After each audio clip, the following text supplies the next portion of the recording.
Gracias. Estoy todavía esperando que ingrese en 2 minutos más, porque es un poco complicado admitir cuando ya estás haciendo la presentación de tus diapos. Hoy día vamos a hablar sobre las enfermedades intersticiales difusas, ¿ya? Y nada, hay puntos importantes a recalcar sobre las enfermedades intersticiales. Los más importantes son que no es difusa, ¿ok?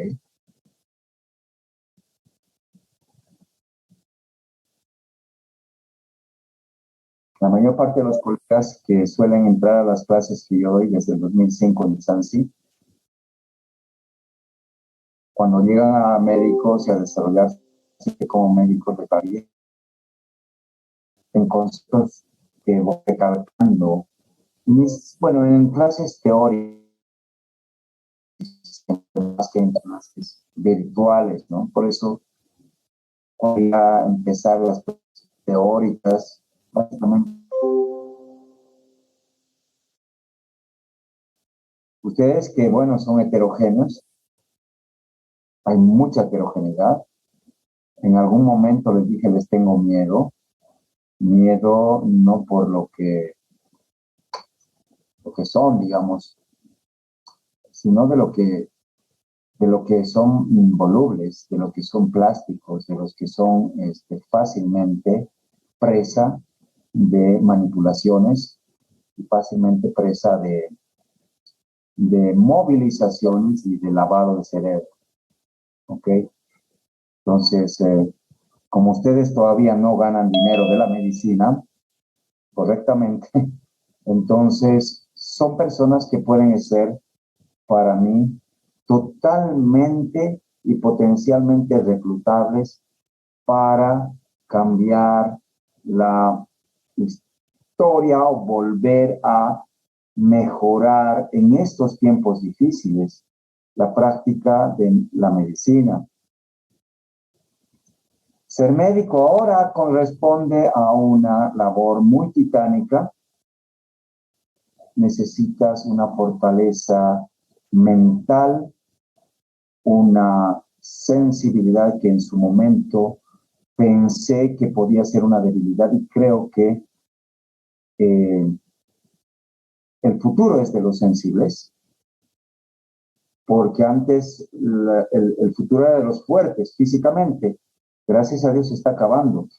El mundo aparentemente nos estaba mostrando que los fuertes, los que invaden, los que avasallan, los que se apoderan, los que destrozan, los que contaminan, los que violan, los que roban, los que secuestran, los que te quitan información, esa gente que supuestamente es fuerte, va a llegar un momento que de hecho se va a ver, y esto es gestión de emociones a futuro, y se va viendo en empresas grandes, en equipos de fútbol, en los mejores equipos de trabajo de empresas, en los mejores equipos de la Fórmula 1 o de lo que ustedes vean, que es la gestión emocional y justamente poder hacer de que estas personas que están muchas veces recluidas a sí mismo, lo importante que es saber escuchar, no solamente con el oído, sino también con el corazón. La sensibilidad que muchos peyorizan y se ha peyorizado en nuestro medio, no es así, peyorizado es minusvalizado. Creo que esto es el potencial del futuro. Para los médicos más que para cualquier otra profesión. Y si sabemos quitarnos el egocentrismo, ideas narcisistas que vienen de ello, vamos a ser verdaderos winners en el futuro. Y ese es el único motor que a mí me impulsa a seguir hablando de cosas que en la práctica diaria, cuando llegan a ser médicos, se olvidan ustedes, se mutan, hacen lo que está haciendo la mayor parte de la gente y se vuelven esclavos de un trabajo, esclavos de anotar papelitos, cambian de carácter, no sintonizan con sus pacientes y hacen daño a sus colegas. Pero eso va a cambiar y esa es la esperanza. Soy un eterno idealista y creo que esto está sucediendo en muchos países y en lugares donde realmente el éxito está ahí.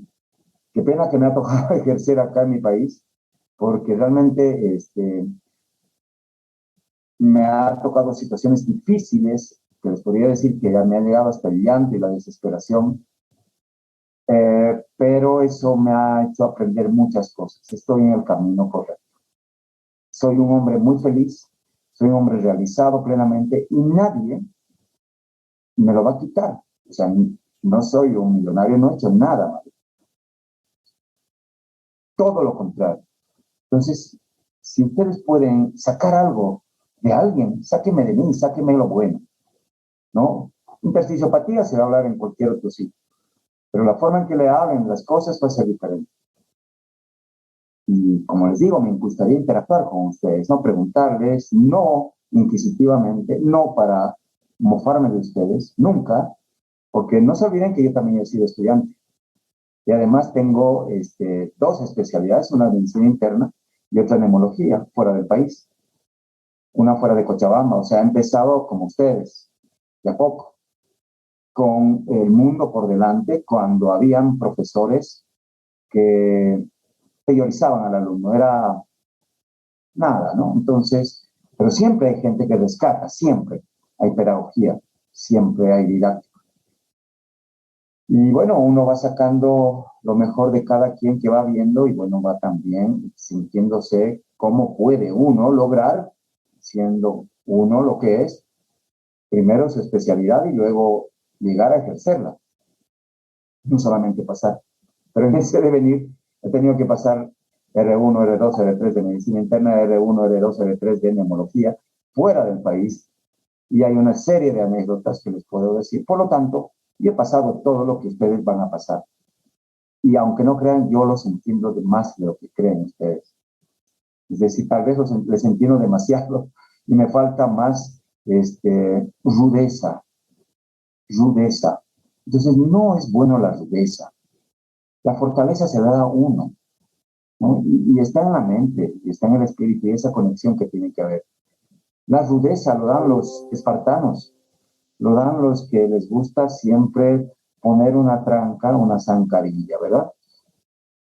Nada, estas palabras iniciales es para empezar esta charla que de por sí ha nacido de mí al hacer un análisis, que siempre lo hago en cualquier momento del día, para saber cómo estoy, qué debo mejorar, para no entrar en una brutal depresión, ¿no? Porque aparentemente el mundo va en contrarruta de lo que nosotros, los llamados idealistas, estamos, ¿no? Y estamos, ¿qué? Curando gente nada más, intentando hacerlo, aliviando.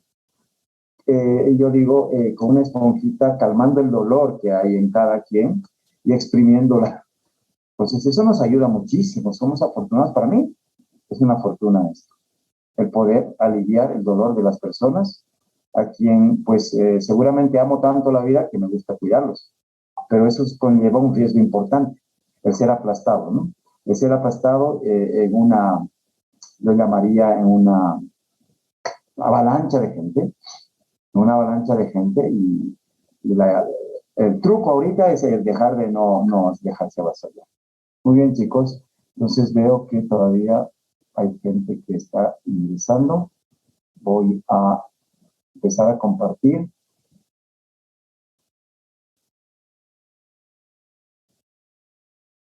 Muy bien.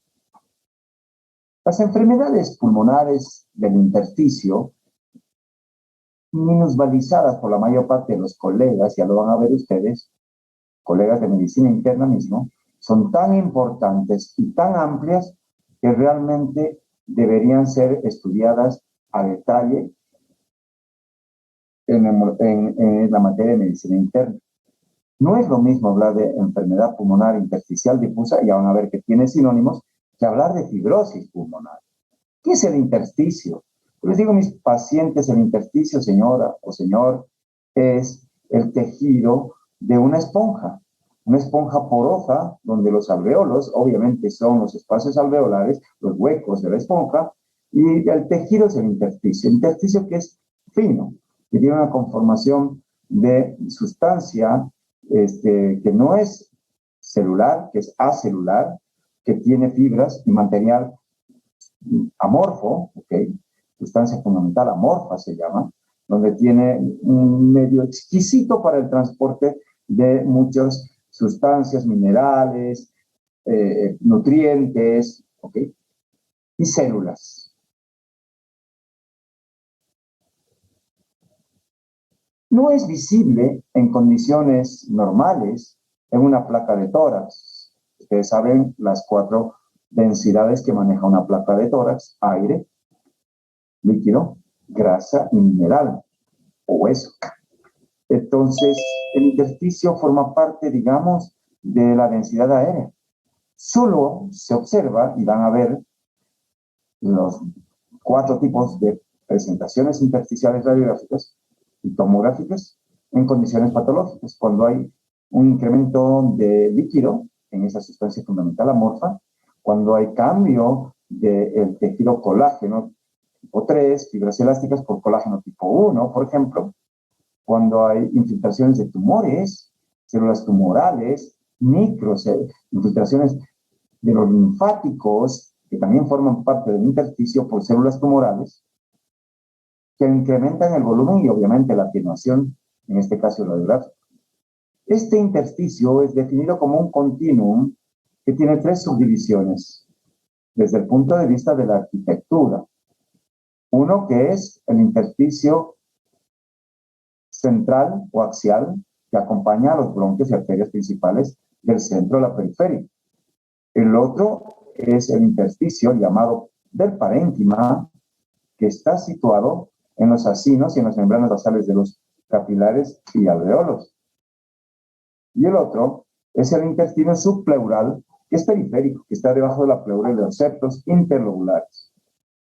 Si hacemos un esquema de diagrama, digamos, vemos el central que acompaña justamente a los grandes bronquios, arterias y venas. Después tenemos el intersticio, que es el interlobular, centrilobular, y el periférico, que sería el intersticio, justamente como se llama, subpleural. Una vez más, podemos esquematizar cómo está distribuido, digamos, estos pilares intersticiales y de acuerdo a la presentación imagenológica, si es facial, si es interbiliar o es subpleural, uno puede inferir este tipo de patologías. Fíjense cómo está constituido esto para formar los acinos pulmonares y en el cual, además de dar sostén, permiten el paso de arteriolas, el paso de linfáticos, el paso de células. Si hacemos un esquema de esta parte ya microscópica de la membrana alveolo-capilar, nosotros podemos decir que el alveolo, que estaría por acá, tiene un tapizaje de neumonocito tipo 1, en las esquinas tienen el neumonocito tipo 2, en los espacios alveolares, tiene su membrana basal, y en el intersticio, en esta sustancia fundamental amorfa que tenemos proteoglicanos, glucosaminoglicanos, fibras elásticas, fibras tipo 1, 3 y 4 proporcionadas, glicoproteínas. Tenemos células también, tenemos macrófagos, que están ahí vigilantes, fibroblastos, que ya van a ver que tienen mucho que ver en cúmulos y en transformaciones de producción de justamente las fibras de colágeno y linfocitos. Y por el otro lado está la célula endotelial que tapiza el capilar y su membrana basal. Ojo, colágeno tipo 4 tenemos en las membranas basales. Ese es el intersticio, sobre todo representado en este caso por la membrana alveolo-capilar, y nosotros podemos ver en la microscopía electrónica esta situación. ¿Cuál es el espesor? Mire, 0.1 de micra, máximo 0.5 de micra, por favor.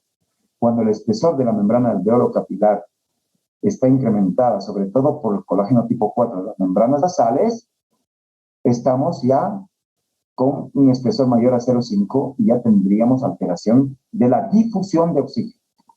Denominaciones de las enfermedades intersticiales: EPID, enfermedad fibrosante del tejido pulmonar, y eso es lo que actualmente tiende a hablarse, pero está destinado para algún tipo especial de enfermedades intersticiales. Algunos hablan de neumonitis intersticial, otros hablan de neumonías intersticiales, intersticiopatías. En algunos lugares como Argentina y México hablan de enfermedades difusas. Cuando hablan de difusas es de intersticio, por si acaso, porque es difuso, bilateral. Lo que no puede ser sinónimo es una fibrosis pulmonar, ni tampoco la alveolitis fibrosante criptogenética, que está destinada a otro tipo, y lo vamos a hablar el día de mañana, perdón, el día lunes. Esto entonces no es EPI.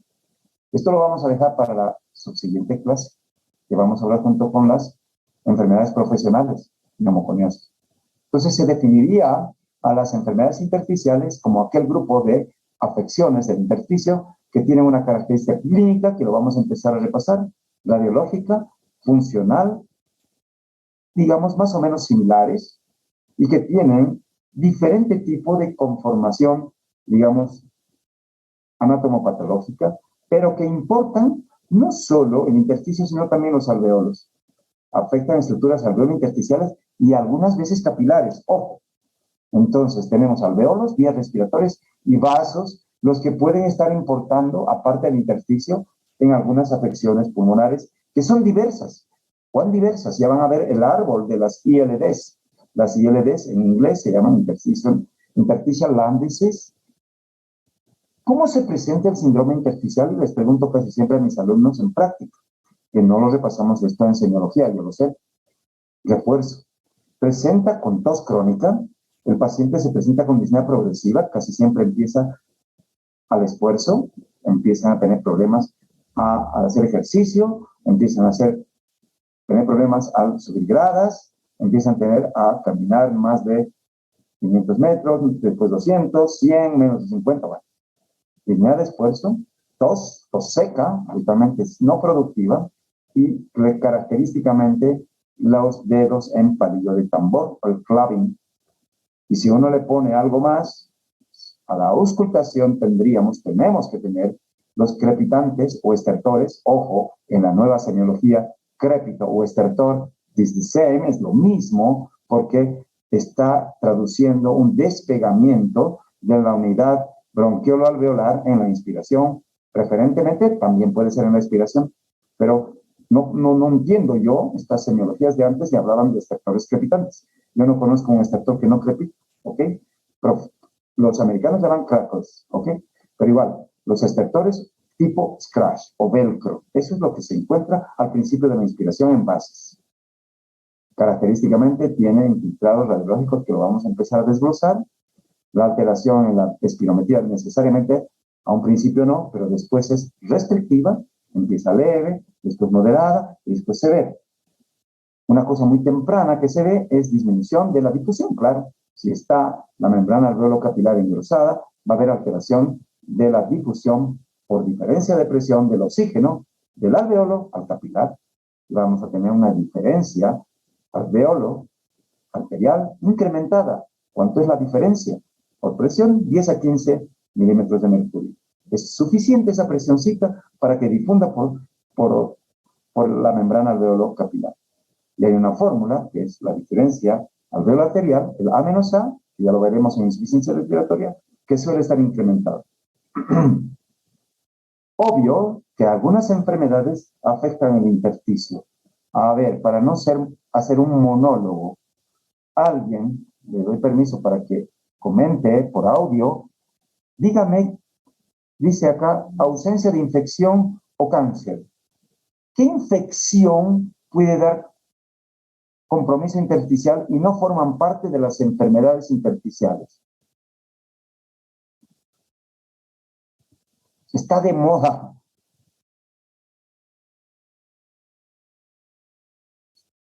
Yo no los he silenciado.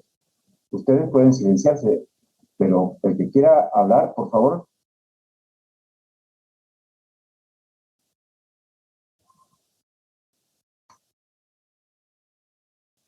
Antes que nada, ¿se está escuchando bien? Por ahí estoy hablando. Rodrigo, ¿estamos bien?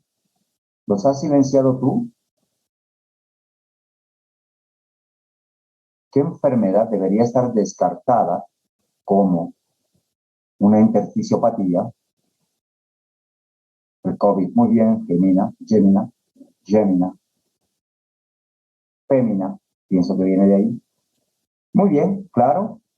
La neumonía, no el COVID en sí, ¿no? La neumonía por COVID-19, que presenta afección del intersticio y más tardíamente del alveolo, cuando ya hay el estrés respiratorio, es una afección, las neumonías atípicas por virus, dentro de las cuales está el virus coronavirus, SARS-CoV-2, es una que presenta intersticiopatía y después puede haber una inflamación brutal que se llama tormenta de citoquinas y puede dar distrés. No todas son casos críticos, son muchas severas, pero algunas son leves. Y la forma de afección es del intersticio, ¿ok? Muy bien. Entonces deberemos descartar COVID, deberemos descartar linfangitis carcinomatosa para decir que es una enfermedad intersticial. Y, como les decía, cuando uno hace biopsias, el grado de inflamación y fibrosis va a variar y de compromiso de las estructuras va a variar. Esto es lo que vemos cuando hablamos del clubbing o hipocratismo digital, clásico en semiología. Pregunta de examen, ¿cuál es el ángulo hiponiquial normal? Menos de 180 grados, en eso que llamamos C. Y fíjense cómo se ve el ángulo hiponiquial acá, más de 180 grados. ¿Y cómo lo puedo saber? Confrontando mis dos deditos, formando un diamante, ¿eh? A ver si puedo mostrar. Conformando un diamante que se ve al trasluz entre mis uñas, el ángulo hiponiquial. Si no hay el diamante, ojo, eso es un dedo hipocrático. ¿En qué se ve? Se ve en la fibrosis pulmonar idiopática, pero también se ve en la asbestosis y en el granuloma eosinofílico, y ayer les hablé en las bronquiectasis. ¿Qué tengo que averiguar? ¿Qué edad tiene mi paciente? ¿El sexo? Puede ser en masculino o femenino. Generalmente estas enfermedades pueden presentarse en la edad de los adultos, jóvenes o mayores de 50 años. Suele haber hasta un 10% antecedentes familiares, sobre todo en la NIU. ¿Qué es NIU? Ahora vamos a hablar. Neumonía intersticial usual o fibrosis pulmonar hepática. Hay una historia familiar. Hay una historia ocupacional, tenemos que averiguar. Por eso yo a mis alumnos les digo, me interesa de su historia clínica su ocupación del paciente. No tiene que preguntar en neumología cuánto tiempo ha trabajado como picapedrero, por ejemplo, en un paciente, y si ha usado algún tipo de protección al picar piedras o al trabajar en la industria de la construcción, yeso, cal, etc. ¿Okay? Laboral, si ha recibido radioterapia, ya vamos a ir viendo algunas cosas. Y si además puede tener alguna enfermedad sistémica, y dentro de las enfermedades sistémicas que afectan al intersticio, acá tenemos que poner una palabra muy importante, se llaman las conectivopatías, las enfermedades que afectan el tejido conectivo o el colágeno, ¿ok? Las colágenopatías. ¿Qué más tengo que averiguar? Si he estado en contacto con sustancias químicas, obviamente, que hemos estado ahora en contacto, pues, amonio cuaternario. Hemos estado en contacto con lavandina, hemos estado en contacto con no sé qué material tenían al entrar a los supermercados que nos rociaban por todo lado químicos. Estamos en contacto muchas veces con contaminantes que ya les hablé, medicamentos, la miodarona, que se da como a libre mano prácticamente para las arritmias ventriculares y supraventriculares en cardiología. Ojo, el metotrexato, que se trata a veces, enfermedades del colágeno pueden afectar el intersticio, como la artritis reumatoidea, hay que tener cuidado. No quiere decir que estén contraindicados, pero hay que controlar. La nitrofurantoína, una paciente que ha recibido meses y meses por una infección urinaria, nitrofurantoína que ha desarrollado una intersticiopatía fibrótica. ¿ok? Entonces hay que tener cuidado. Ya hay una página, hay un buscador, se llama neumotox.org, donde si ustedes están tomando algún medicamento y quieren ver qué toxicidad puede tener algún medicamento a nivel pulmonar, entran en esta página y lo van a tener. El tabaquismo está asociado a un tipo de enfermedad de intersticio que se llama histiocytosis X y también la fibrosis pulmonar usual o idiopática. Si el paciente tiene fiebre y escalofríos a un principio, ojo con la neumonitis por hipersensibilidad o enfermedad del granjero, que se llama, ¿no? Del criador de aves. Si los comienzos han tenido después de una infección respiratoria, habitualmente por adenovirus o sincitial respiratorio, ojo con el BUP, bronquiolitis obliterante con neumonía organizativa. ¿Y saben qué más da esta bronquiolitis obliterante? Con neumonía organizada, a veces, neumonía organizada solamente, el COVID. ¿Cuántos pacientes he tratado de neumonía organizada por neumonías severas o neumonías críticas por COVID? Más de la mitad de los pacientes que he visto, y son un centenar. Más, yo creo unos, no sé, no tengo ahorita el listado, pero debe tener unos 500 pacientes en estos 2 años. Dolor retrosternal me hará pensar en hipertensión pulmonar. ¿Qué dice este maestro de la neumología? Que el 90% de los diagnósticos debemos hacerlos en el interrogatorio. Y claro, cuando uno se va volviendo más viejo, más experiente, va perdiendo un poquito la energía y se va decepcionando de los apuraditos y de los trepadorcitos. Entonces, uno se sienta a hablar con los pacientes y encuentra muchos detalles que en las historias clínicas y que en este rasgo, entre comillas, pseudo competitivo que tienen ustedes, que no les lleva a ninguna parte, pues sí, les lleva a probar, pero no a aprender. Entonces, se pierde el disfrute de la práctica de la medicina. El 50% o el 90%, perdone, se hace al hacer anamnesis. Vamos a empezar a hablar de los tipos de infiltrados que tenemos en la intersticiopatía. El vidrio despulido, vidrio deslustrado, ¿ya? Es una forma de presentación del COVID y de muchas intersticiopatías. Como pueden ver acá, es como un vidrio fosco que llaman los brasileños. El infiltrado en tipo reticular, que puede ser predominantemente en bases o difuso, como se puede ver acá, son difusas, donde la trama de tipo reticular está incrementada. El micronodular o el nodular, como podemos ver acá, en esta enfermedad que parece ser una neumonitis por hipersensibilidad, y en esta otra que parece una neumoconiosis. ¿Por qué? Porque respeta las bases pulmonares, también forman parte del tipo de infiltrado radiológico. Y el panal, que muchas veces no se ve a un principio y que debemos echar mano hoy en día de una tomografía de alta resolución para confirmar la presencia de panalización. Y si tenemos un especial tipo de panalización o panal de abeja o honeycombing llamados americanos, estaremos ante la presencia probable de una fibrosis pulmonar idiopática o usual.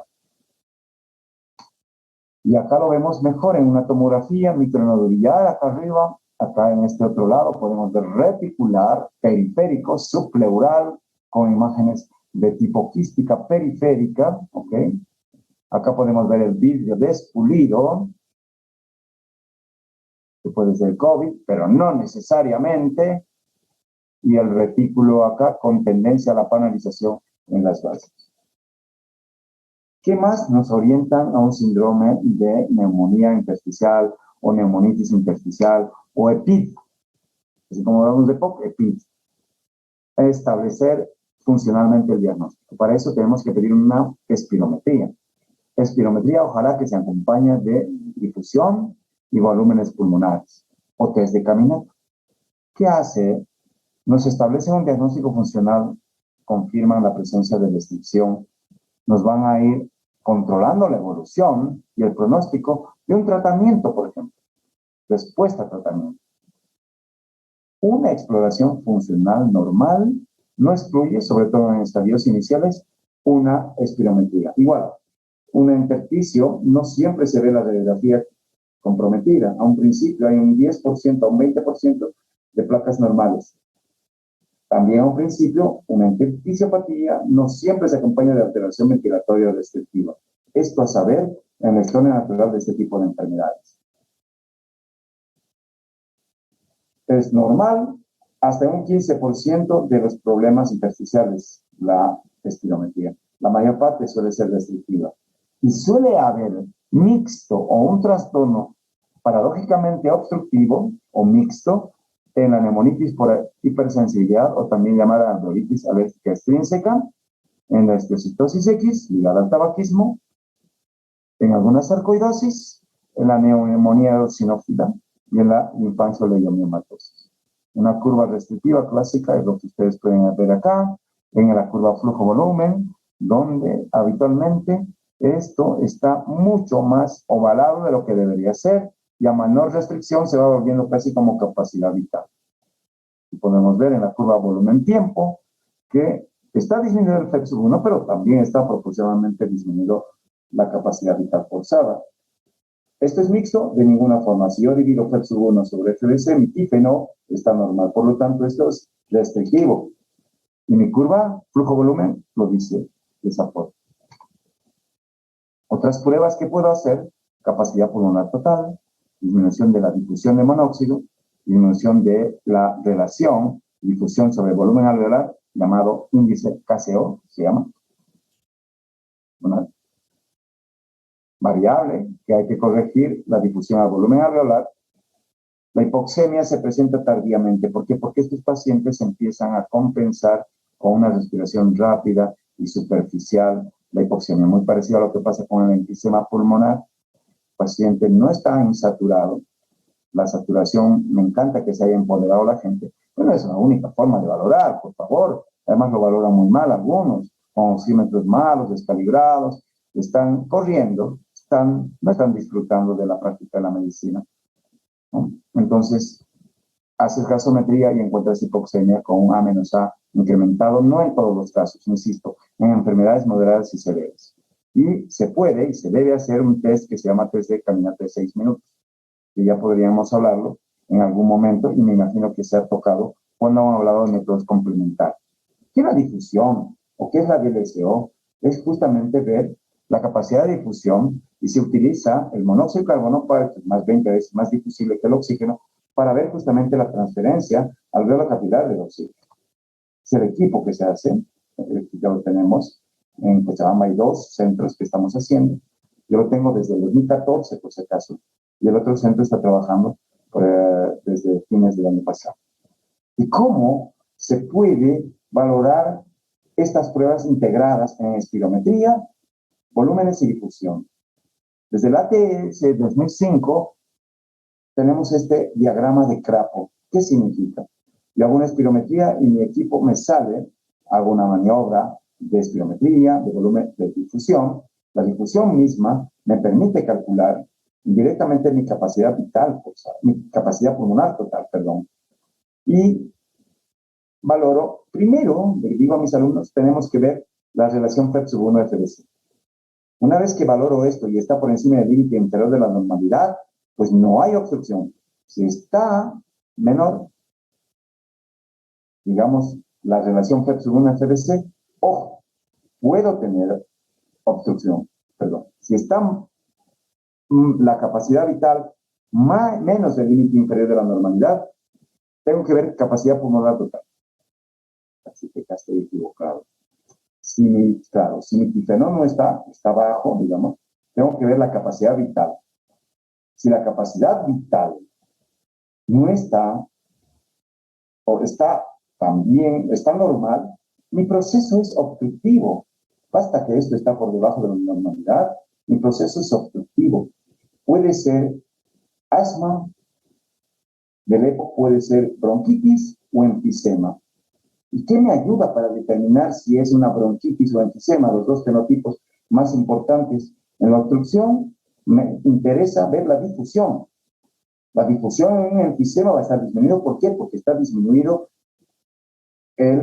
los lechos capilares. Ustedes han visto cómo se destroza el alveolo. Y bueno, si la difusión está baja por debajo del límite inferior de la normalidad para un individuo dado, pues estoy ante la presencia de un enfisema. Si no está alterada la difusión y solamente hay obstrucción parcial o no reversible, voy a tener bronquitis crónica en la parcial o no reversible, y si revierte más del 12%, puedo estar en presencia de un asmático. Trastorno mixto, lo tengo que ver si es que, además de obstrucción, puedo tener disminución de la capacidad vital y disminución de la capacidad pulmonar total. ¿Cómo se ve esto? Puede ser un fumador obeso, puede ser un fumador psicoescoliótico, por ejemplo. Ahora vamos a lo que nos interesa, las alteraciones restrictivas. En este diagrama de Crapo, mi no está normal, pero mi capacidad vital no está por encima del límite inferior de la normal, está más bajo. Veo, confirmo con capacidad pulmonar total que te mide en un tiempo dado. Y si esto está bien hecho, la maniobra, obviamente, está baja, estoy ante la presencia confirmada de una restricción ventilatoria. ¿Qué tengo que hacer? Ver la difusión. Y hay dos tipos de restricciones ventilatorias, con difusión conservada y con difusión alterada. Las restricciones con difusión alterada son las intersticiopatías. Las restricciones con difusión conservada son defectos de la pared torácica. Puedo tener restricciones que no estén alterados, digamos, puedo tener capacidad vital normal, pero mi difusión está alterada. ¿En qué casos? Hipertensión pulmonar, por si acaso. Entonces, esto que yo estoy viendo con no normal, capacidad vital disminuida, capacidad pulmonar disminuida, difusión disminuida, es lo que va al final mostrarme casi un diagnóstico etiológico o fisiopatológico de mi alteración ventilatoria. Como les dije, hay algunos casos que pueden haber alteraciones obstructivas, no son las más frecuentes, de este tipo de enfermedades. Entonces, estamos presente ante la enfermedad pulmonar intersticial. Es una pregunta que nos tenemos que hacer viendo la clínica, viendo la radiografía, viendo la tomografía, viendo las pruebas de función pulmonar. Sí, se trata de una enfermedad intersticial. ¿Será inflamatoria? ¿Será lo que llamamos neumonitis? ¿O será infecciosa? ¿O será tumoral? ¿O será edema pulmonar? Entonces, ¿se podrá definir este tipo de enfermedad intersticial? Y una pregunta muy importante es dividir en dos grandes grupos si realmente se trata de una enfermedad intersticial no infecciosa, no tumoral, es inflamatoria. ¿Es usual o la no usual? La gran diferencia, el gran divisor de aguas es lo que llamamos lo usual y lo no usual, y ahora lo vamos a describir. Hablando entonces de este síndrome intersticial, tendríamos un paciente con disnea progresiva, tos de causa inexplicada, no cardiológica. Y esto no estoy compitiendo con los cardiólogos, pero en nuestro medio hay un marketing brutal de cardio, nefro y gastro. Un recontra bajo marketing, se los digo así porque así se ve en el mundo, ¿no? La neumología, una de las enfermedades excluidas, reumato, inmunología, muy bajo, todos le meten mano a esto. Bueno, la disnea no siempre es cardiológica, ojo, no explicada de causa obstructiva, no es asma, no es embolia pulmonar, no es insuficiencia cardíaca, ojo con eso. La radiografía de tórax anormal, hipoxemia, que es de caminata positivo, y alteración ventilatoria restrictiva, estamos ante una presencia de una enfermedad pulmonar intersticial. Esto es lo clásico, disnea progresiva, una gasometría en reposo normal. En ejercicio baja más de 10 puntos, desde caminata la saturación sobre todo. Y la espirometría con restricción, sin obstrucción, con intersticio, que puede ser reticular y aquí parece ser periférico, con disminución de los volúmenes pulmonares, parece esto una fibrosis pulmonar idiopática. Entonces, la disnea que no se ve, hay que tener en cuenta que puede ser a un principio, y no debemos descartar, no, pero no está esto, doctor, no se ve. Si no está, pues sospéchalo. Si has descartado, porque medicina, cualquiera se dedicaría a la medicina si es que no va descartando rápidamente una u otra cosa en la práctica diaria. Mi espirometría es normal, pero doctor, mi placa es doctor, normal. Ah, pero a un principio sabemos que hasta un 15 a 20% puede ser normales. Sigue a tu paciente, hay que continuar. Entonces, a veces tenemos que llegar a esto, ¿no? Buscar un perfil ANA, un perfil ENA, ANCA-P, ANCA-C, es decir, medición de anticuerpos para ver si el paciente está debutando con un intersticio asociado a una colagenopatía. Hasta en un 20 a 30% de las presentaciones de una enfermedad intersticial son antes de que empiece, por ejemplo, una poliartritis en la artritis reumatoidea o algunos rasgos lúpicos en el lupus o en el Sjögren, que es el síndrome seco, una variante de la artritis reumatoidea. Hay que preguntar, como les decía, exposición a aves, tan importante en nuestro medio. Hay un lugar en nuestra ciudad, en nuestra Cochabamba, donde obviamente se crían aves, palomas, para hacer pichones. Ustedes saben muy bien de qué me estoy hablando. Ese lugar, los criadores de palomas, aves, gallinas, palomas, pueden tener, y casi siempre lo tienen, y lo tienen muy subestimado los colegas, como neumonía o alveolitis alérgica extrínseca o neumonitis, enfermedad del granjero, se llama, por hipersensibilidad. Entonces, tomografía de alta resolución, difusión y test de caminata, no se olviden de estas cosas. Y tenemos que descartar insuficiencia cardíaca, COVID, neumonías atípicas que han estado muy presentes esta temporada por el sincitial respiratorio y otras atípicas. Tuberculosis miliar no es una intersticiopatía, hay que descartar. Carcinomatosis linfática también. Entonces, esto siempre se debe descartar. Vemos esta plaquita, vemos esta otra. Ustedes me van a decir que tienen una de ellas. Primera, edema agudo del pulmón. Edema agudo del pulmón porque tiene redistribución de flujo vascular, pero aparece en el intersticio, tiene cardiomegalia. Edema agudo pulmonar. Neumonitis por neumocistis kirugesi, un paciente HIV, desinfección. Tuberculosis miliar, linfangitis carcinomatosa, forman parte del diagnóstico diferencial. Análisis que tenemos que hacer, ver recuento de glóbulos blancos, ver en las eosinofilias pulmonares, justamente eso, un recuento de eosinófilos más de 500 por milímetro cúbico, aumento, digamos, de la deshidrogenasa láctica en el contexto de un paciente con infiltrados importantes, intersticio acinares, que parecen COVID, que es una proteinosis celular, o en Croizipavin, que también dan la pavimento loco, es una forma de presentación de la proteinosis alveolar. Hipercalciuria, hipercalcemia, sarcoidosis, enfermedad del intersticio de tipo retículo nodular. Y aquí vienen los anticuerpos, ¿no? Para enfermedades del colágeno, por ejemplo, el anti-Jo1 para dermatomiositis polimiositis. La aldolasa, fosfoquinasa, para dermatomiositis polimiositis. Factor reumatoide, anticuerpo antipéptido citrulinado para artritis reumatoidea ana, anti-DNA, lupus, anti-ENA, anti-SL70, esclerosis sistémica progresiva, alveolitis alérgica extrínseca, precipitinas séricas. Y les pongo más, ¿no? Poco para ir viendo que la intersticio se afecta por enfermedades sistémicas y hay que ir viendo esto en síndromes pulmón-riñón, por ejemplo, siempre pedir un sedimento urinario, siempre pensar en anticuerpos anticitoplasmáticos perinucleares y anticuerpos verdaderamente citoplasmáticos, ANCA-C y ANCA-P.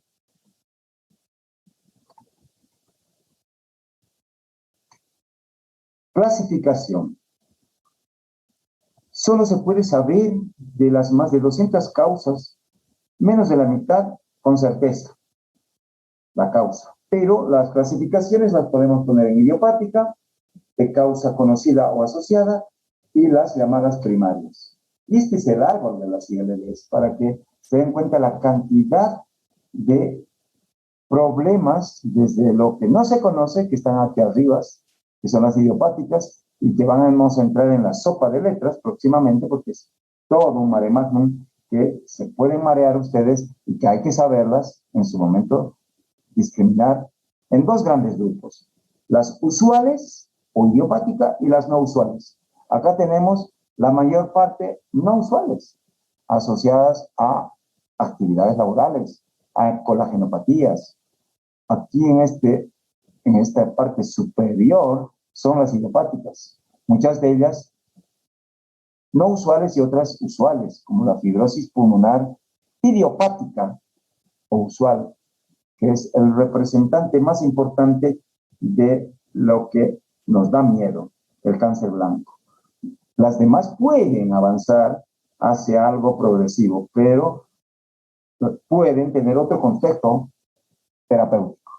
Y aquí ven otras enfermedades raras como la histiocytosis X, como la linfangia o leiomiomatosis, amiloidosis, neumonía sinófila asociada a capilaritis, vasculitis. Tenemos a drogas, ¿ya? Sarcoidosis, neumonitis por hipersensibilidad. Este es el árbol de las ILDs. Y fíjense cómo ha ido variando las clasificaciones desde 1970 de Carrington, de Katzenstein, desde 1997, perdón, 2002, y ahora tenemos una nueva actualización. Esto es lo que llamamos en las idiopáticas sopa de letras. Por ejemplo, acá en la 2002 vemos lo más importante, la usual o fibrosis pulmonar idiopática. Y las demás son las no usuales. ¿Y cuáles son? La escamativa, neumonitis asociada a bronquiolitis respiratoria, neumonía aguda, neumonía intersticial aguda. Acá tenemos la no específica o inespecífica, la neumonía organizada, criptogenética y la linfoidea. Y actualmente, es esta la que les estoy mostrando, que tiene sus características imagenológicas. La última se las dejo. Tenemos una hora de clase, voy a parar por ahora. La próxima voy a terminar esta parte de aproximación de las intersticiopatías. Vamos a hablar de la fibrosis en media hora y de las enfermedades profesionales, neumoconiosis, que se ven muchísimo ahora en el medio. Yo ando muy feliz. ¿Por qué? Porque gracias al COVID, nuestro marketing neumológico ha crecido. La gente se está dando cuenta de la calidad de aire, de que los virus habían sido importantes y se contagian al hablar, al besar, al saludar con doble besito. Hay que tener las medidas de seguridad. Si uno está resfriado, tiene que tener la responsabilidad de usar barbijo o no estar saludando o lavarse las manos más frecuentemente.